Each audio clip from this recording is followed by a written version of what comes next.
atrás dos bem guardados muros da base. Segundo ex-funcionários, nesse pedaço do deserto de Nevada,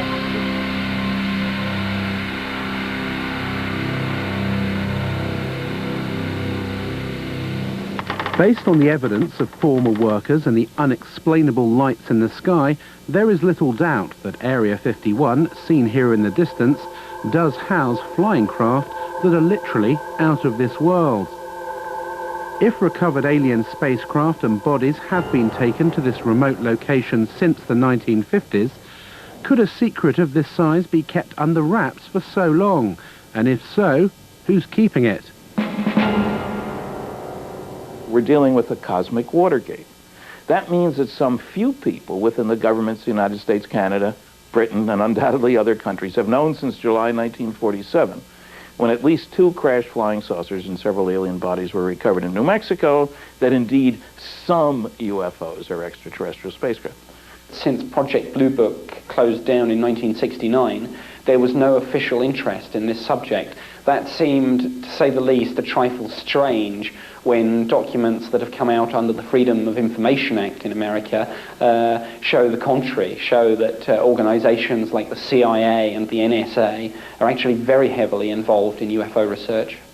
There's a relatively small number of people within the intelligence, military intelligence and scientific and technical intelligence community who are aware of what's going on, and an even smaller group who are actually organizing top secret research into this phenomenon.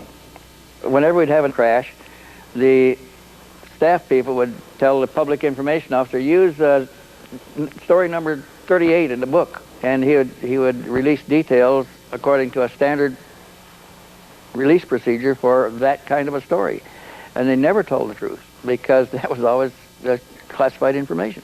The government is fighting tooth and nail. It will not reveal any kind of information about that base, and as a result, workers, people who helped win the Cold War, who dedicated their lives to these secret programs, who kept their mouths shut for all these years, are dying because of exposure to toxic materials that the government refuses to acknowledge exist out there, because they refuse to acknowledge the base itself. If it is already explained, there's nothing exciting, why can't people talk about it? Presenting Cosmic Journey.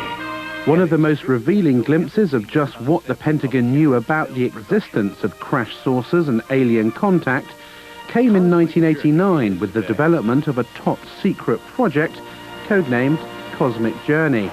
Cosmic Journey is a new experience in live entertainment, a new concept and a new dimension.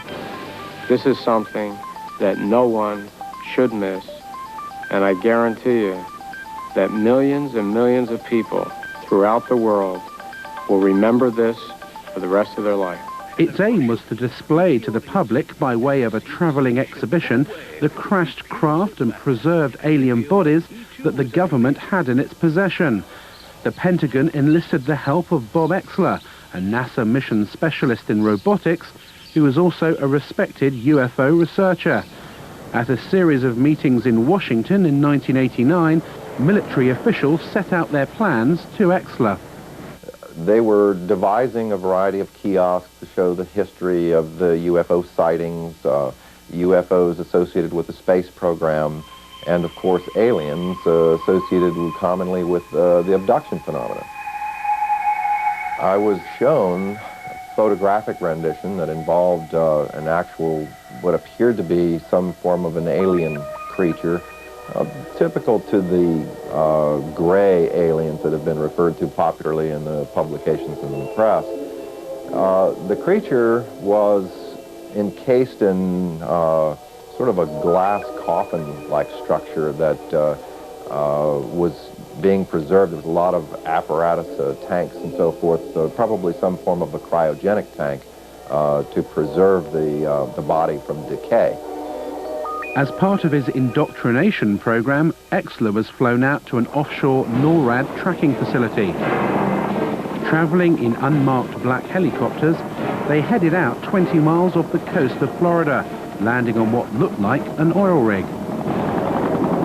As we got into this facility, we descended to an area that I would describe as sort of a mezzanine area looking out over a control room. This was obviously a NORAD tracking facility.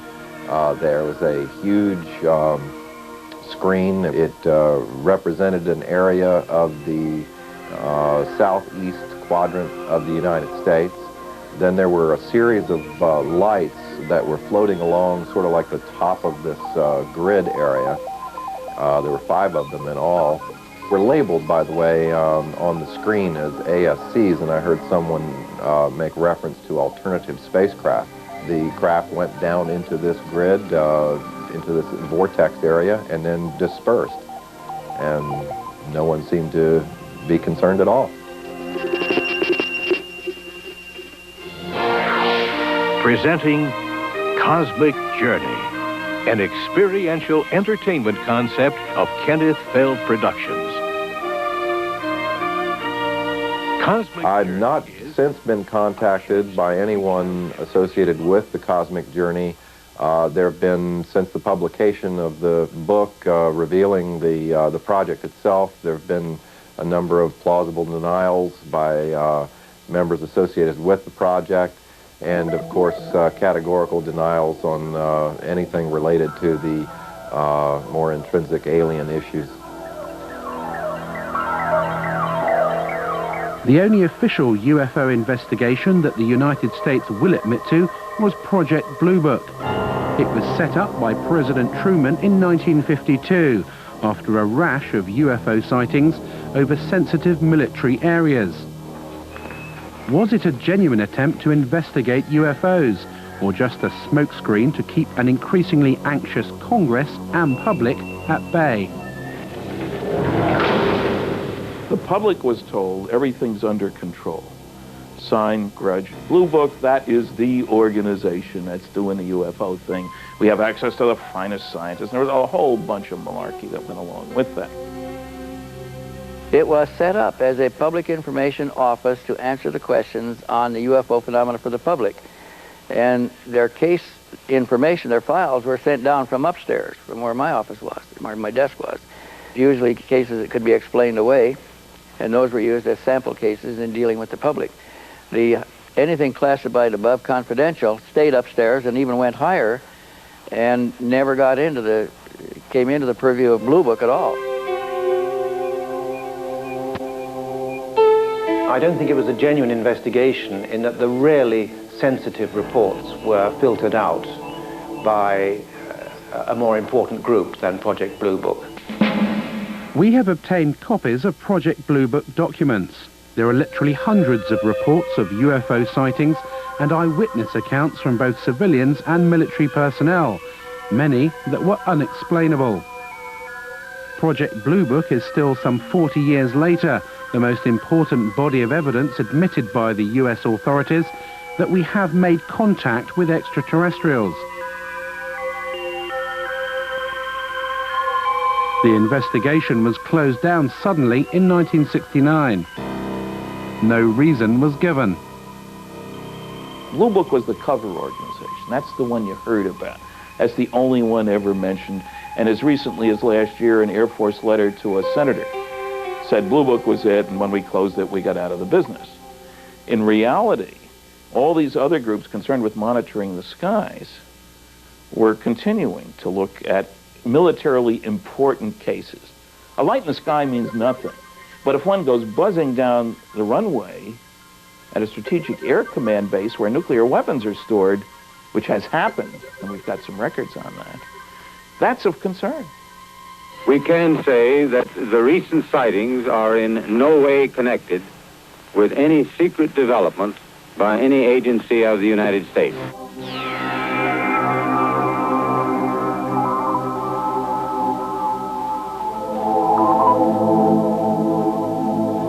You can go and look through the Project Blue Book records and find numerous sightings which have been, quote, explained. And you go and look at the explanation and you find the explanation does not fit the description by the witness or witnesses. That's evidence that the Air Force was trying to get rid of the problem by explaining it away at all costs. The evidence seems to suggest that the United States government is still investigating UFOs. The question is, who's in charge? Both the NSA, FBI and the CIA deny any responsibility. Because all information regarding extraterrestrials is handled as SCI, sensitive compartmentalized information, even the President of the United States in the White House behind me may not know the whole story. Who's in charge? Is it the President? Is it the Air Force? I'm convinced that we still have an analog with Majestic 12. A group of outstanding people, intelligence community primarily, and some technological people are running the show. Presidents come and go, the intelligence agencies go on forever. To the best of my knowledge, there is no official UFO investigation unit operated by the United States government. However, unofficially, the records show that the Defense Intelligence Agency, through its Defense Attaché system, has a remit to report on UFO incidents worldwide, and that's easily provable, despite the fact that the DIA maintains they have no interest at all in the subject. I tried during my 3-year tour of duty to establish contact with an opposite number in the United States. I made repeated attempts to do that, but consistently drew a blank. I was told that since Project Blue Book closed down in 1969, there was no official interest in this subject.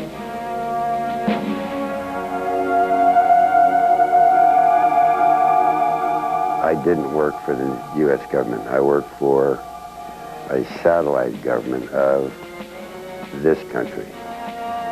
As far as the Senate concerned, I think there was only one left, and that was Bob Dole. And as far as the presidents are concerned, the only presidents that I feel that I met at the facilities back in the 50s and 60s were Nixon and Bush.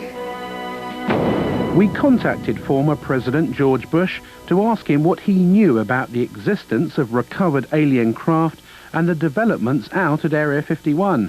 We received a fax response. Unfortunately, we are not able to provide answers to the questions that you send. President Bush's policy of long-standing is not to comment on or engage in speculation about alleged classified programs of any kind. A close confidant of George Bush and a man well acquainted with Area 51 was Admiral Bob Inman. His credentials are impeccable. He was director of both Naval Intelligence and the National Security Agency, as well as deputy director of the Defense Intelligence Agency and the CIA. In a telephone conversation with Bob Exler in 1989, he referred to recovered vehicles becoming available for research. Do you anticipate that any of the recovered vehicles would ever become available for technological research outside of the military circles? Again, I honestly don't know. 10 years ago, the answer would have been no. Yeah. Whether as time has evolved, they're beginning to become more open on it, is a possibility. He knew from an official standpoint that these vehicles, these objects existed, that they were in military, U.S. military custody, and that there were scientific projects associated with those. I believe it is the first revelation by anyone in a high enough level capacity within the U.S. government, especially within the intelligence community, to, in effect, acknowledge that we are indeed involved, that UFOs are real, that they were developed by non-human intelligence, and that somehow or another we have acquired possession of that technology. Inman does not say much. There is no reference, there's no mention of UFOs, spacecraft, anything like that. The conversation centers on recovered vehicles, technology, and so forth. But Admiral Inman was aware of the subject matter, and we know from his executive assistant, Tom King, that there was to be no public discussion of these matters, the matters that had been discussed between Exler and Inman, because of national secrecy laws. We ask that you not quote him or use his name in any manner without his prior approval. Inman retired from government service in 1982 to become president of Science Applications International Corporation of San Diego. Interestingly, one of the company's primary areas of research is into gravitational propulsion systems, the same method of propulsion of flying discs that Bob Lazar worked on at Area 51. Jane's Defense Weekly, the popular military and defense publication, published an article about SAIC, and the postscript to the article that anyone who believes in the science of anti-gravity to be too arcane, too esoteric, even for the U.S. Air Force, should consider the electric propulsion study undertaken by SAIC for the Astronautics Laboratory, which is now part of the Phillips Lab. The study's primary objective was to outline physical methods to test theories of inductive coupling between electromagnetic and gravitational forces to determine the feasibility of such methods as they apply to space propulsion, and in simplified terms, an anti-gravity propulsion system. It remains for some the ultimate quantum leap. Well, it's possible, one, because I saw the equipment that would do it, and two, it is theory that would work. Gravity distorts time, and like I said, that's not a theory. We know that to be true.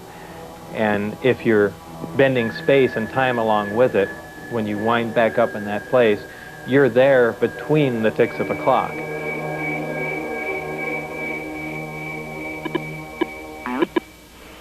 We called Admiral Inman to find out what he knows about Area 51 and why his company is developing this gravity propulsion system. Let me get right to the point that you're after. Yep. I had occasion in several different jobs to ask the question, was there any credible evidence? When I was the vice director at the Defense Intelligence Agency, the National Security Agency, the Central Intelligence Agency, I inquired at each of the three places at different times, do you have any credible evidence that would support the existence of UFO or, aliens? Yep. And the answer was always no. Jane's wrote an article in which it mentioned Science Applications International, and it referred to some of the development it was working on as the ultimate quantum leap, exotic, shall we say, gravity propulsion systems. What exactly are those, and what are they used for flying craft? I'm pausing because I want to make sure I don't overstate the case. Right. We're on a little sensitive ground here. There have been, over the years, I thought some of the early allegations of activity out in Nevada 15 years ago could well have been reflection of the prototype testing of some of the stealth vehicles. Some are clearly scientific phenomena. Some of it, again, will be something as simple as weather balloons. Right. That break loose, that get lost and go drifting. But there probably is some of it that is directly related to testing of late 20th century, early 21st century military technology related partly to reconnaissance in some cases and others to, attack aircraft.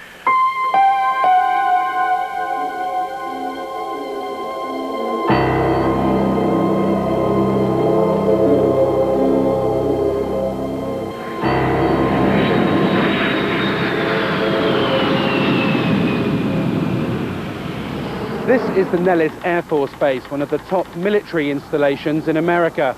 It's split into four main areas: the Tonopah and Nevada test sites, where America's top secret nuclear tests take place, as well as the Nellis bombing range, where the latest jets and bombers are put through their paces.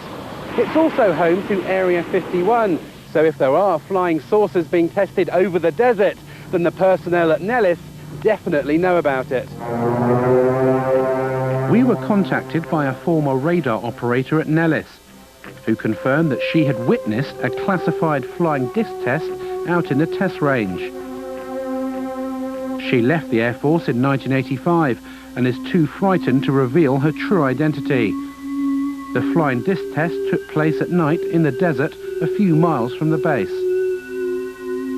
I was at that moment standing on the deck of the radar van. It was nighttime, and I was looking up in the sky because there were saucers up there. There were 10 to 15 saucers, and they were glowing orange on the bottom. The one that was closest to me, I could see in pretty good detail. I was standing with a group of people of whom I did not know any of them, and they did not appear to know each other. So it seemed like we were all very isolated. No one was talking to anyone. It was very frightening, because what I was seeing was definitely something that was very highly classified, and there was a couple of people talking inside the radar van who I assumed were officers, but no one was wearing any rank insignia and no one was wearing any name tags. The maneuvers that they executed were very sophisticated, so my guess is that they were being piloted by aliens who knew exactly what maneuvers they could do.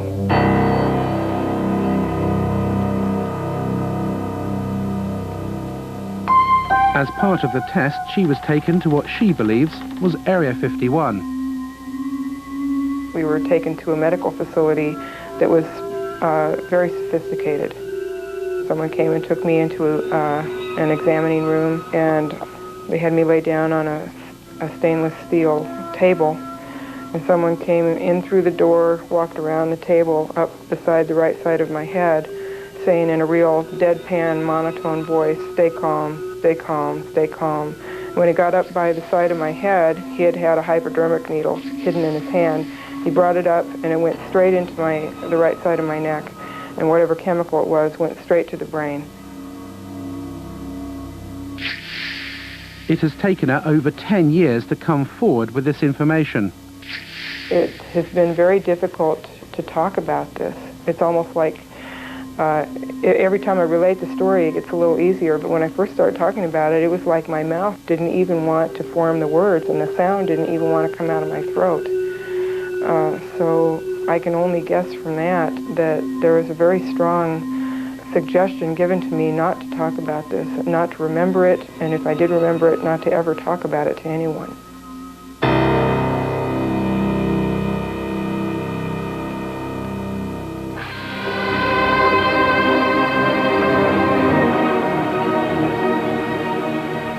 As recently as 10 years ago, this Lockheed A-12, which flew out of Groom Lake, was still one of the US Air Force's most top-secret military aircraft.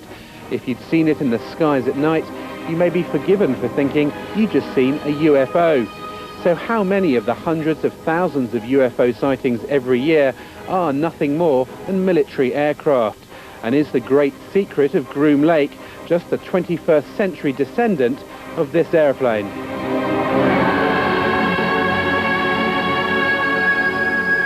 The original test pilot was Lou Schock. The first time he saw it, I mean, he rubbed his eyes, he turned around, walked back out of the production hangar at Lockheed and walked back in because he did not believe his eyes.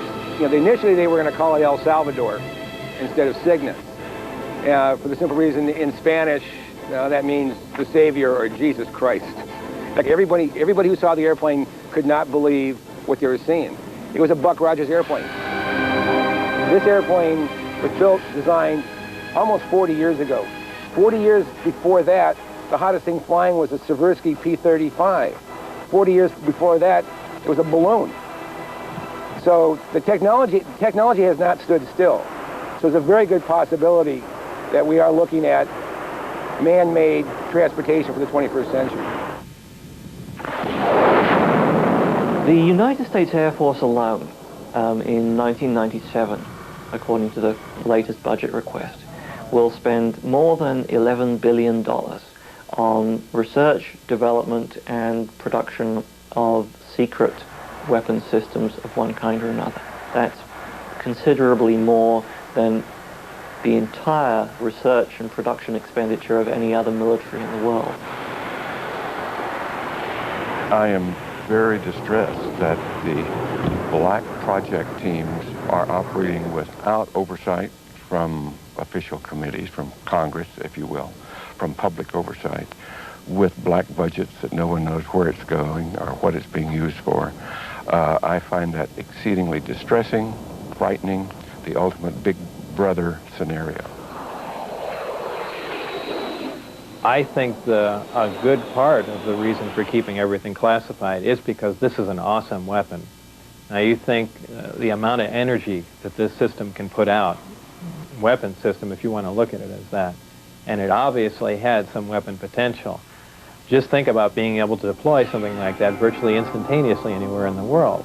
You know, you have a conflict in the Middle East, how long does it take you to get an aircraft carry over there? Well, it takes a long time. Here's an awesome weapon power that flies, that can move somewhere virtually instantaneously and, you know, pound an enemy virtually into dust. Yeah, that's something to keep awfully secret at any price, because that's something you can almost conquer the entire planet with. I'm convinced that human beings are building disc-shaped craft. In fact, it was reported that by 1960, the U.S. military had already developed a disc that could operate silently. Man-made flying saucers are indeed real. This is the Avro car, which was launched in total secrecy in 1955, less than 10 years after alien saucers were allegedly recovered from Roswell, New Mexico. A CIA memorandum in 1955 stated that the Avro car was based on research developed by German scientists in World War II. We have obtained the only film ever taken of the first top-secret test flights in Canada in 1960. Why was the military test-flying saucer-shaped flying craft in the 1950s, when Project Blue Book denied they existed? Was it a cover to hide the real alien saucers being tested out at Area 51? Like Project Blue Book, the Avro car was scrapped suddenly in the late 60s after millions of dollars were spent. No reason was given. More recently, the Lockheed Skunk Works in Palmdale, California, unveiled Project Dark Star, an unmanned aerial reconnaissance vehicle. Seen in hangars or in the skies, it is a UFO. I think it's time that you get a look at the newest star in the world of airborne reconnaissance. Ladies and gentlemen, I present Dark Star.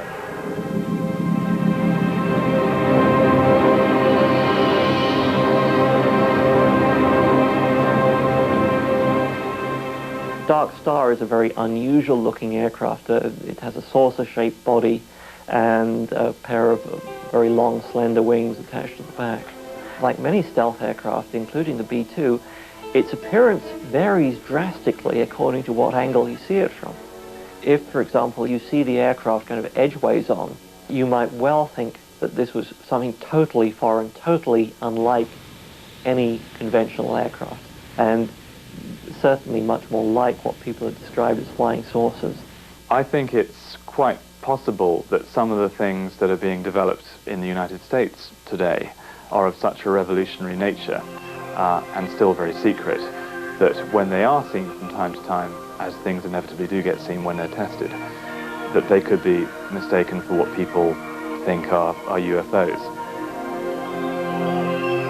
At any given time, of course, the technology that we have is 5 or 10 years more advanced than the technology that is on public display. But these sorts of things do not fly over the heads of bewildered members of the public. They fly exclusively in very clearly defined ranges and danger areas. So the sorts of things that are being reported as UFOs will not be ours. In September of 1947, the Air Force wrote to J. Edgar Hoover a letter saying we've checked all of our research projects, etc. You know, this would be not just the Air Force, but the Navy and the Army, everybody. And we have nothing that could create these flying disc sightings. A big UFO convention came to an end in Las Vegas last night, and afterwards, naturally, some of the members went out in the desert to search for UFOs. A news crew went along, too, and sure enough, it wasn't long before a mysterious, unidentified object appeared. Not too surprising, somewhere up there, you see it, because this patch of desert is right near a military test site. This looked like no aircraft lights that any of these folks had ever seen. Well, Was it a bird? Was it a plane? Was it the Aurora, the secret plane? We don't know. More to come, I'm sure, and the Air Force is not saying anything as usual.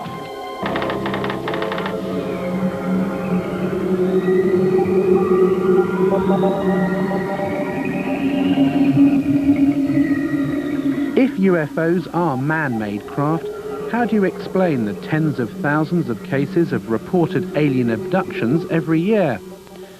In 1975, 7 loggers were heading home after a day in the forest to Show Low, Arizona, and came across a bright light in the trees in the distance.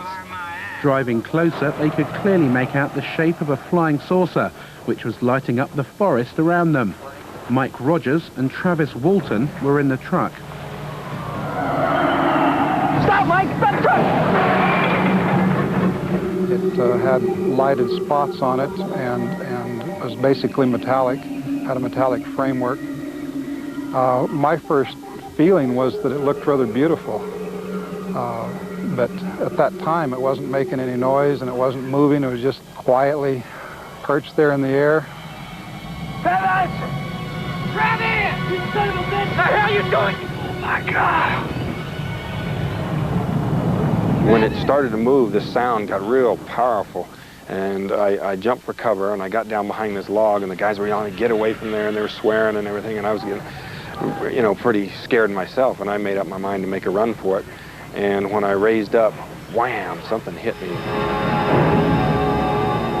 A beam of energy, a bolt of lightning, but it wasn't like lightning, it was like straight-sided, like a deliberate beam of energy, but it was so powerful it created like an explosion that lifted him off his feet and blew him backwards. And here's Travis flying back through the air. He landed some distance from where he'd been standing and landed flat on his back, and as he's going through the air, his arms outstretched, he looked lifeless at the time, like the concussion of it had already killed him or knocked him out or something.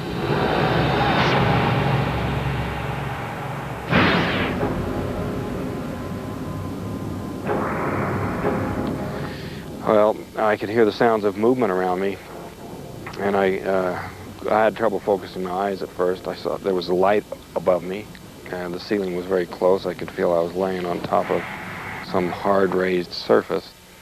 But when I finally got where I could focus my eyes, and I saw these creatures standing over me, I just flipped out. I just instantly became hysterical. I started screaming.